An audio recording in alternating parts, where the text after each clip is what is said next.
So good afternoon, or whatever time of the world it is, wherever you may be, if you're watching this remotely. Welcome to this panel, which is entitled Password Protected, but really looking at some of the challenges that we face in cybersecurity and cyber resilience. The world is more connected digitally than it's ever been before. There's virtually no business that isn't connected or online or relying on digital technology. And that's particular case of the travel and tourism industry, where digital technology really enables us to be successful. But the reality of us being more online is that we just see more and more cyber attacks taking place, whether that's criminal, nation states, extortion, whatever that might be. But effectively from the impact of that on the global economy, we saw in 2020 a 1 trillion figure in terms of cybercrime cost, and an estimate that could reach as much as $90 trillion by 2030. And so when the world is so online and so connected, and everything that we do relies on having that digital connectivity, in order to maximize the opportunities that we get from being online, we need to think about how we manage that risk, how we build a resilient world that can deal with these cyber attacks rather than assuming that they're going to go away. So I'm really excited to be joined by a panel of experts today to talk around some of these challenges, particularly in the world where we're living in a more hybrid world, or where people are working remotely, people are sharing data, particularly post-pandemic. And we need to adapt the way we do cybersecurity. It needs to become part of the general business risk today. And although we've got approaches such as facial IDs and multi-step verifications and approaches like that to help manage technology, what can we do to protect personal information, to mitigate any compromises or breaches that may occur in the future, and to help us to make sure that we keep businesses resilient, while also making sure that there's a seamless and pleasant experience for our employees and customers alike. So this is a really big challenge that we face, and I'm really pleased to be joined by three great experts. So Amena Ali, Rick Vadgama, sorry, I got it wrong, Rick Vadgama, and Vivian Zhou. So without further ado, I'm going to introduce each of the panelists to introduce who they are, who they work for, and give a little bit of a background of why digital security, cybersecurity, and creating a resilient world matters to them. So without further ado, over to you, Amena. All right, thank you so much. And it's a pleasure to be here joining the rest of you in talking to the WTTC members. Thank you for this opportunity. So our entire lineage and pedigree, as we do identity proofing and verification, is really from the world of security. So our founders first started off with the TSA in the wake of 9/11. So talk about physical security there for a moment. And then since then, we focused exclusively on the central question of how do you establish trust in transactions? And those are transactions needed for online interactions, in-person interactions, and how do you do so in a way that is consumer-centric and private and standards-based and whatnot. So your macro questions that you've raised are imperative, and it's what we think about all the time. It's about security, it's about privacy, and enabling transactions and trust. So thank you for the opportunity to talk today. Great, thank you. And Rick? Yes, so my name is Rick Vadgama. I'm Global CISO at Tripadvisor, and very happy to participate in this very important forum, working with my colleagues as well. And so when we think about cybersecurity, it's not only the security of protecting our websites and assets, but it's also ensuring that we are ensuring best practices when it comes to data privacy, and making sure that we are doing the right things of instilling best practices to ensure that we are securing and encrypting that data, making sure that we are adopting principles of data minimization. And you know, the other part too is that really when our customer base really gives us that information, making sure that we're doing the right thing by them, and instilling trust and confidence that we will do the right thing to not leak or potentially sell that data without their explicit consent. So. Great, thank you very much. And finally, Vivian. Okay, thank you very much, Sean. And it is really my great pleasure to be here with such a great panel. And I can tell that you guys are really the experts in the cybersecurity, while I'm pretty much an user. Not a creator of these technologies. I'm the vice president of the Jiang International. So as you know that our company is actually the second largest hotel management company in the world. So we focus a lot on the hotel operation. And as you know from the customer journey, that we cannot live without all the digital technologies, and cybersecurity definitely is getting more and more attention from our company to ensure that the guests will stay with us with a pleasant experience, but also with a very safe experience.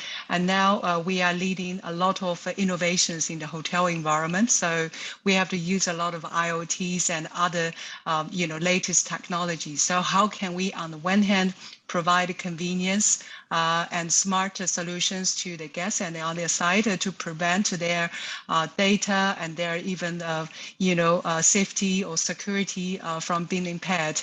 This is definitely what we are looking for. So I'm really looking forward to more insights from the rest of the panel today. Thank you.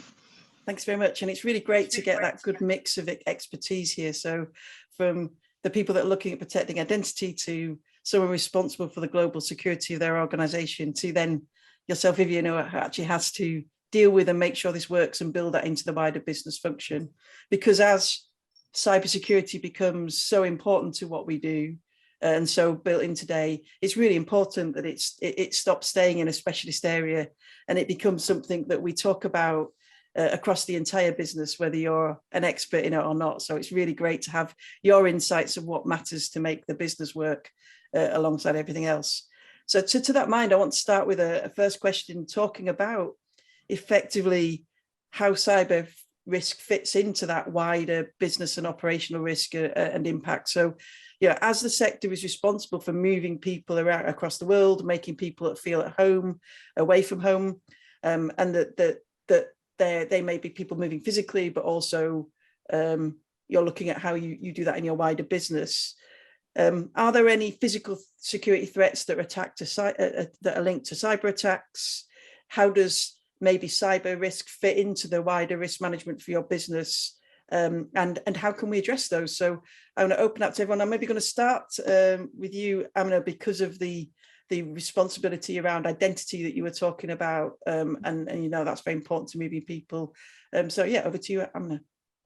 Yeah, so I think you may be familiar, Sean, with the IATA study that came out last summer that looked at what is required to ensure appropriate and secure passage and access of people. So if you think about the checks that are required for, say, your COVID status, your tests, your vaccinations, things of that nature, you compound that with staff shortages, which tend to be chronic now as the variants sort of come and go.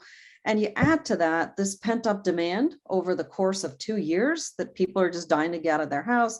I was reading this morning that TSA checkpoint volumes here in the US are back up to 2 million a day. So if you've got the same kinds of volumes as 2019, you have perhaps fewer people on the staffing side. That could mean at the checkpoint, that could mean, staff to actually fly airplanes. I mean, I read that, BA had to cancel a huge percent of their flights temporarily because of these kinds of staffing issues. You add to that all of the same demand from 2019, not surprisingly, IATA forecasted that wait times would be like 8 hours long to go through airports, 8 hours of wait time. So that is kind of a staggering sort of assumption. And even if it's only half or some, a third of that kind of number, it's huge. So the question is, how do you process people in an efficient manner and provide the kind of security and privacy that's required to have people, board the flights, go through the checkpoint? And I think that's where technology comes in, which is one of the reasons why biometrics has been so widely adopted and continues to be adopted to expedite people through all of these gates, so to speak, in a very efficient manner. And then the question is, well, how do you then secure that from a privacy and security standpoint? So we've taken a decentralized approach to establishing and sharing digital identity, and integrated that with biometrics in order to address the sort of overall macro challenges that are out there. And from a security standpoint, I think you have to build your processes and systems with security by design and privacy by design, not as an afterthought. Because if it is an afterthought, it's too late. And this constantly evolving threat landscape, you just cannot, keep a step ahead. You need to start at the source. So from our viewpoint, we are firm believers in how you do privacy by design and really endeavor to deliver that combination of something that's both convenient and easy to use and private and secure at the same time. Because I think all too often people think it's a zero-sum game. I can either have security or I can have functionality or ease. And the answer is people expect both right now. That's a really good point, actually. Something that we focus on a lot at Microsoft, of how you build security into that productivity experience. And it reminds you of that statement of, you can have security without privacy, but you can't have privacy without security. So you have to have both of those in place. So that's really interesting thing. And obviously I'm scared about going through airports now with those with projected long queues, particularly as I have been following the news about the cancellations here in the UK. So with that, how do you build that into, say Vivian, I'll come to you next from the point of view of doing health hotel management. How does cybersecurity fit into your wider operational management and risk management in the organization? Yeah. When I was thinking about this question, I'm thinking, is there anything that is relevant to the physical security of my guests in our hotels that is linked to the cyber attacks? The answer is luckily not so much yet, because our systems in the hotels are relatively isolated. They are not so much connected with the open internet. So that's why we find it's relatively safe for the passengers and the guests to stay with our hotels. But as you know, we are trying to see how we can adopt more smart solutions to the management of the hotels. And one of the key applications is the digital locks. So you can either use your mobile phone to open your doors or to unlock and lock the doors. So it's more about IoT technology. So these are the technologies that are connected with the open space. So how can we prevent the hackers from doing something really bad? Then the guests cannot open their doors with their mobile phones. Then in case there's any emergency, then I think that will definitely threat the physical security of the guests. And so far, nothing has happened like that, but you can never say never. So that's why we have to pay a lot of attention to this kind of attack. But I think at the moment for the hotel operation, for the companies, I think the biggest challenge or the threat of the cyber security is the protection of the data. So the guests, from the day one we started the customer journey, we have a lot of their data, be it PII or their travel habits or even their bank card payment information. So how can we make sure that they have a trust in us to protect all this information only for the business of the guests rather than for other manipulation? We've been working a lot with a lot of technology companies to see how can, on one side, we can ensure the safety, but on the other side, not too much spending in this cybersecurity part, because we all know the more the better. But at the other side, the whole industry has been pretty much impacted by the pandemic. So we need to strike a balance between a very smart spending on these technologies, while at the same time to bring the convenience and trust into our customers. And more importantly, we have a big loyalty program. I think is also shared by the hotel companies and also the airlines company. So how can we make sure that these, bad players, I would say, the bad players hack into their information and even to make a false acquisition or purchase of tickets. That's another thing that we've been really very much struggling with. I think we are not alone. At the same time, as Amena mentioned, the post-pandemic traveling, I think one of the key hassles that we have to bear with, no matter how much we want to travel, is to show all kinds of travel certificates that, maybe the certificates will vary from one country to another. So people are very desperate to find the right certificates. So then maybe in the rush, they download the wrong app. So then maybe the malware will be implanted to their phone. So they might have to pay a ransom just to unlock their phone, or even they will lose their personal banking information because of that. So that's something we've been also tracking very closely to make sure that whenever the guests travel with our agency, stay with our hotels, we will send the right information to them to make sure that they get all the necessary travel documents in the right, official channels and the websites. Great, brilliant. Some really interesting themes there. So obviously the connecting of operational technology that's maybe not designed to be smart to the internet and smart technology. That's a challenge that many industries face, of how do you do that, of connecting what might be legacy systems up to modern internet systems, and then that connecting of data across many different organizations, governments, airlines, travel industry, across the whole industry, which is an important factor. And that again, coming from building on Amena's point around privacy, that's one of those really key themes that we see that other people might see in other industries, but I think are really critical to this industry. So in a way, Rick, I'll come to you. I know you're more of a digital business, but it sounds like some of these themes will affect you. And I might even ask you to comment then upon that. But then even actually, one of the things that both Amena and Vivian have talked about is about data and data security. Can you envisage a future where data will be considered safe rather than just protected, or will the advancement in technologies means that we carry on having these issues around cybersecurity as well?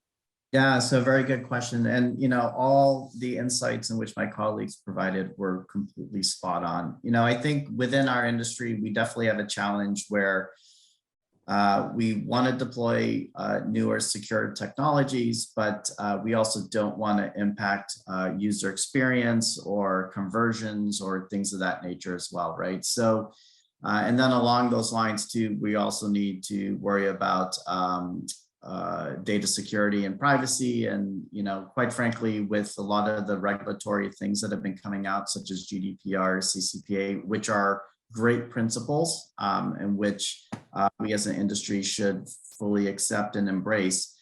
It also makes us go back and stop and think around making sure that we are instilling and utilizing the best type of encryption technologies and things of that nature. But one of the other things which in which we as an industry should also consider, right, is that as we are deploying a lot of newer types of technologies that are either web-based or native-based, and all that information might be either stored or tokenized on the device or might be stored up in the cloud.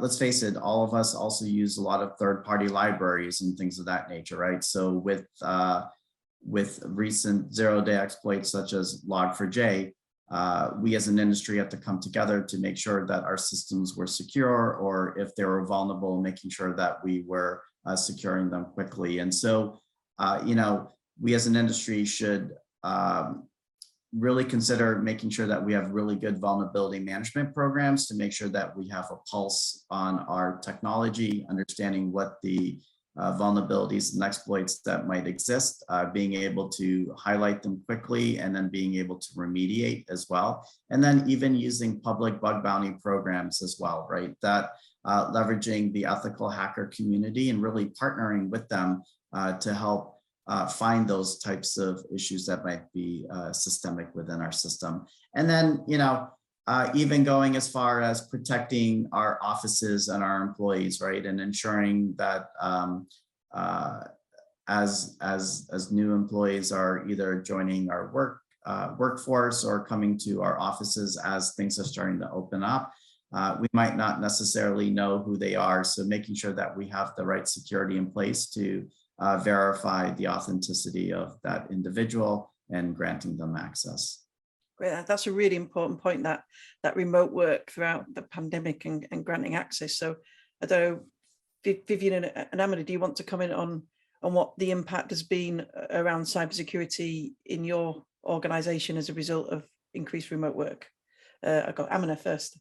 Yeah, for us, it wasn't really a new impact, in that as a technology company, we're spanning scores of time zones and have a very distributed team. So we had already made a part of our regular business practice a whole bunch of security things, multi-factor authentication and VPNs and secured zones, things of that nature.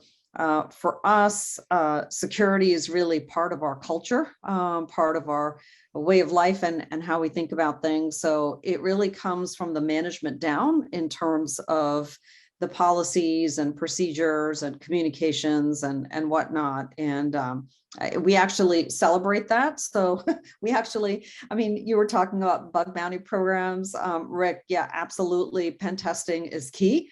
I think I have a somewhat depressing answer to your question, Sean, is in terms of, will data ever really be safe? And I really want to say no, because I think the minute you give yourself the illusion of safety, you're on the wrong side, and you have to be, sort of consistently humble and not get complacent, and always look to say, how can you iterate? How can you make better?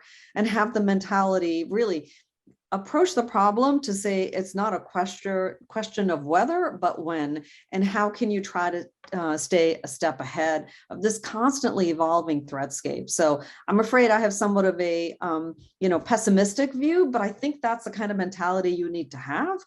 You mentioned Log4j, you mentioned all of these threats, so you never know. You could have trained all of your people in remote, new, whatever, and gosh, there's a third-party library hack that you didn't envision, and of course, it's the weakest link in the chain that's going to somehow come out to get you. So we tend to have a very sort of vigilant mindset towards how we maintain security, because you're right, you can't have privacy without security. So you have to ensure, the security of the data, both for customers as well as for your own employees and systems. Yes, those are both very good points about that need to keep consistently making things, that consistent fight. And it's why we've seen that rise of the concept of zero trust. And I know there's a lot of pushback against the hype, but the actual 3 principles of explicitly verifying all access, giving the least privilege access that someone needs to do their job, and assuming compromised, assuming that something could go wrong. Actually, it's not a technology or a product, it's an approach to think about how you actually keep the environment safe. So Vivian, coming to you, obviously from a more of a user side, and I'm not going to ask you to talk about Log4j, don't worry. But from that increase in remote work, did you see an increase in remote work for your organization, and how did cybersecurity affect you? And obviously, as a non-cybersecurity person, what was your perception of how that helped with the move to remote work? Yes, we do see an increasing trend of the remote work in not just here in China, but also in the rest of the countries world where we have hotels and also subsidiaries. And also people have to travel, so when they can. So then there will be a lot of meetings that will be done online. And actually, we at hotels, we're trying to convert our hotel rooms into meeting rooms for people who cannot, stay at home making their virtual calls to just book 1 hour and 2 to really focus to have the meeting. So again, how can you make sure that they trust your rooms to have their business meetings? This is definitely, we care a lot. So we think that these kind of concepts needs also to be applied to our own companies. But again, the employees maybe are not everyone is fully aware of these potential cyber attacks when they make a phone call, when they have meetings, even at home, or especially in the public space. They have access to the open Wi-Fi, which is probably the most vulnerable, touch point that your emails and your laptop and the mobile phone or could be hacked. So we can only emphasizing that, guys, you need to take more precautions.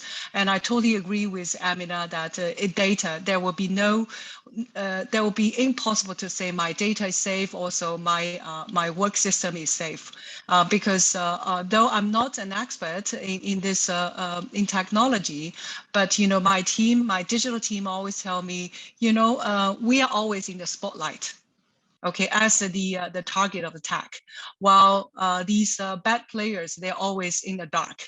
And then, they are getting more sophisticated and even more coordinated to target us as a whole industry. So they will spot these weak points, and then they were attacked. So today it could be my company, and tomorrow it could be another. So we can never let off our guard. So can only, to move a bit faster than these bad players. Having said that, we still strongly believe, a quick response. Because prevention, you cannot prevent everything from happening. It's just like the virus, it's there with us. So we have to find the right medicine, the vaccination, of course, the digital solutions to prevent us from getting sick or even sicker.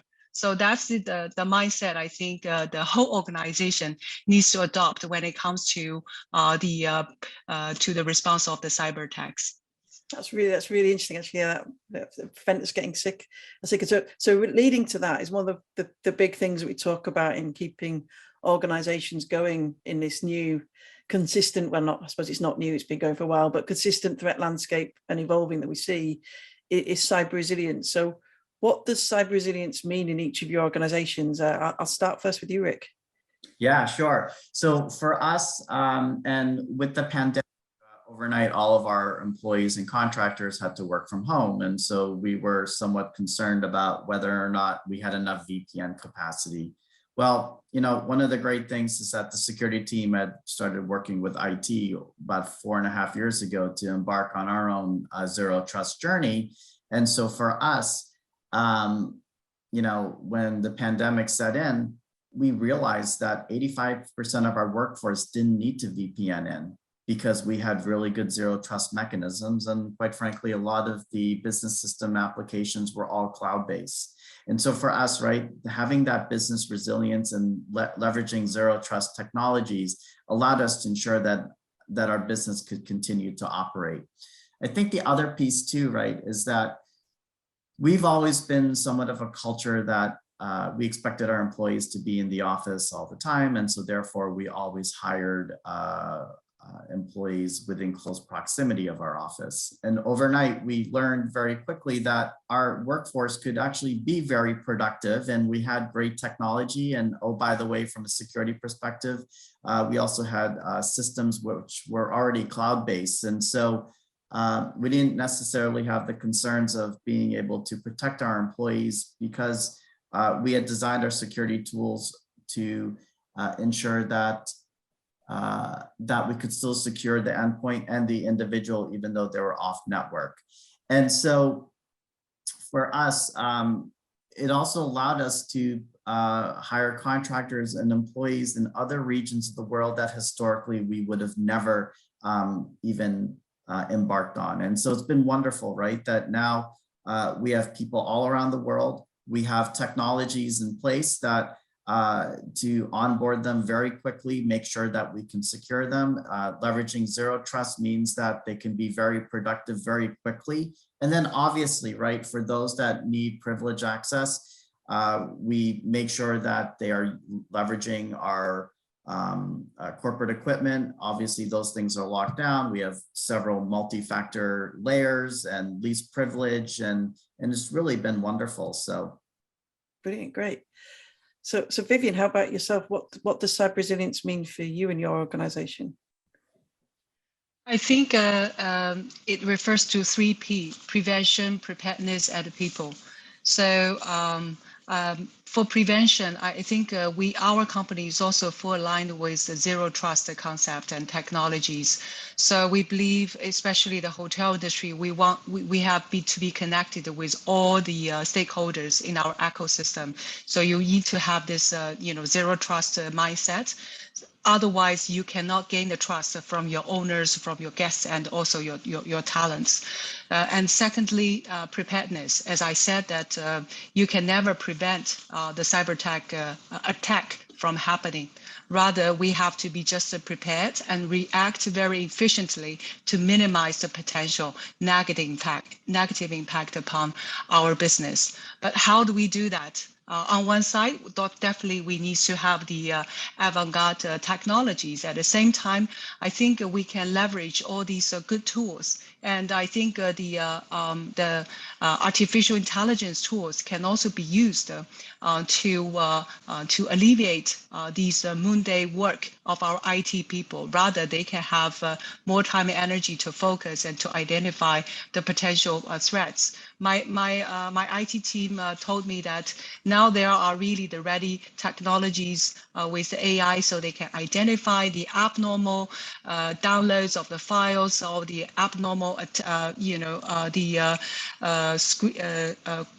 traffic flow into your website. So then they will give you a warning. Then the team can immediately respond to that. So with that, I think we can reduce the time to response and then thus minimize the negative impact. Last but not least is the people. So it's not just about the whole digital team, the cyber security team, but it's about every and one of our people working at HQ and also at the hotel level to make sure that they always have this mindset that whatever they do, cybersecurity is definitely a very important component of the equation. So with all this, we believe that we can minimize the potential attacks upon our system. Brilliant, great. And Anna, I'm going to find coming to you. You said that security is core to your organization. So what does cyber resilience mean for you? Yeah, it's a great question. I mean, I think it has to start really from the top in terms of a management mindset. And if we're in the business of establishing trust in transactions in our network, that means our customers need to have trust in us and how we are ombudsmen of their data, how we're conducting our policies. So from a practical perspective, there's security training, there's tooling that we've invested in. There's education on, the day in and day out phishing kinds of attacks that are perpetrated on any company nowadays. And then there's the communication of it. So we actually have a Slack channel where, we report on this stuff. We actually, I will call it the informal bug bounty, where if you walk away from your laptop and someone can come in and, do something, they have to this is back when we were getting together, it's called getting cake. So you have to bring cake for everyone so if you kind of make it a part of the culture of the company and something that everyone is vigilant about, then it's not just, those people in the security group. It's a team sport. It is everybody has to play their role and be vigilant. So for us, it's kind of an entire mindset. And then it's the investment in the tooling, the bug bounty program, the iteration, the communication, things of that nature. Great. So I think you've all said some great tips about what good cyber resilience looks like, and particularly you've been given 3 things to think about. So I was going to build on that by saying, what skills do you think that each staff member should have to help mitigate cyber risk? So I'm going to start with you, Vivian, as a non-cyber person. What do you think are the 3 skills, that's the key skill sets that people need to have? Yeah, I want to echo what the other 2 panelists just mentioned. We have to, first and foremost, improve the awareness of the potential risks in the minds of every employee. It's not just the job and the responsibility of the cybersecurity team, it's actually everyone's responsibility. So they should be educated that there could be various kind of cyber attacks that you can never imagine, but they are happening. So we have to take it very serious. And secondly, awareness is not enough. We have to provide the right training to tell them what are the best practices that you need to do. For example, the password management. A lot of people are complaining to me, why do I have to change my passwords, every 2 months? I'm running out of passwords. But I said, no, you have to do it because you have very important information stored in your computer. And then also, how do I identify suspicious emails, even if we have the phishing filter system in place? And then how can I avoid use external USB keys? You know, these are just minor examples, but without the proper training, this probably will cause a big impact upon the business. So I think these are the two that each and every common employees should be provided. Great. So Rick and Amena, do you have anything to add to that in terms of? Yeah, so really great insight. You know, one of the things that I always go back and always mention to the company is that security is bigger than a team, right? And so it's all of our responsibilities. And let's face it, during the pandemic, everyone's working from home or and they're trying to balance their personal lives with trying to do work. And sometimes, right, they might make a mistake. And so we've always gone back and said, listen, we're all regular people too. And sometimes we might make a mistake. If you do, that's fine. Reach out to us, right? One of the other things too is that they, our end users usually are, if they see something, we encourage them to say something, right? Even if it's something small, because generally, right, something small could actually turn out to be something bigger.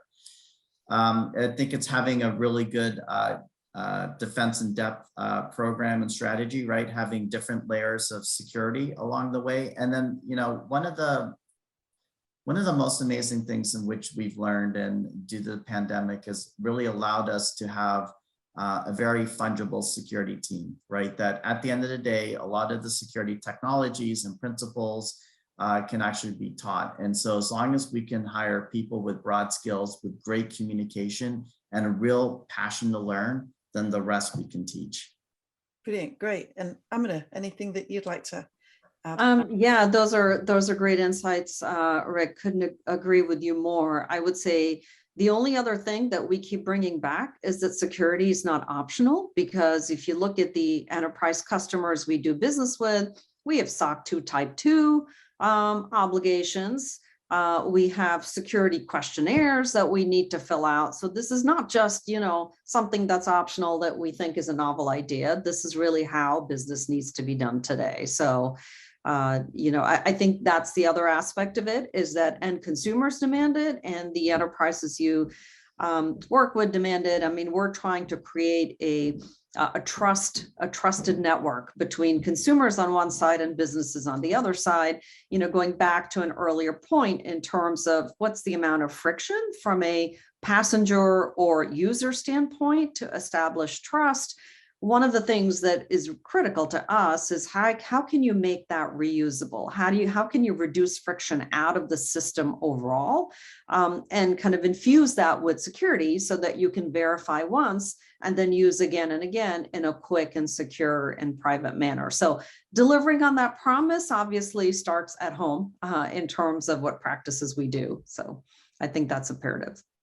Brilliant. I think that's a really great, delivering on that promise being an important thing to do is a great place to finish. This has been a fascinating conversation, and I could carry on for hours on this, just getting your insights, but I'm afraid we've actually got like less than a minute left, so we've run out of time. So I just want to say thank you to all three of you for some great insights. And I think the core things that I picked up from that was that cybersecurity is the responsibility of everybody. It's essential to the way we work, particularly in the travel industry, as in many industries, but particularly the travel. Privacy is absolutely essential, and protecting people's personal data and making sure they feel safe.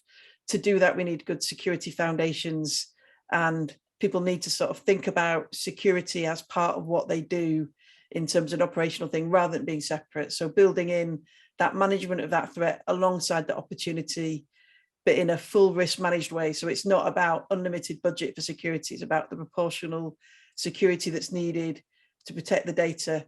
And the way to go forward is to think about what your risks are, what your threat is, how people operate, and make sure that you're building, and I'm going to take Amena's point, you're building security and privacy in by design from the beginning. So without further ado, I just want to say thank you all very much. I very much enjoyed that conversation, and hopefully everyone who attended did as well, and got some really good insights. So thanks very much to you all. Thank you. It's been a pleasure. Thank Thank you.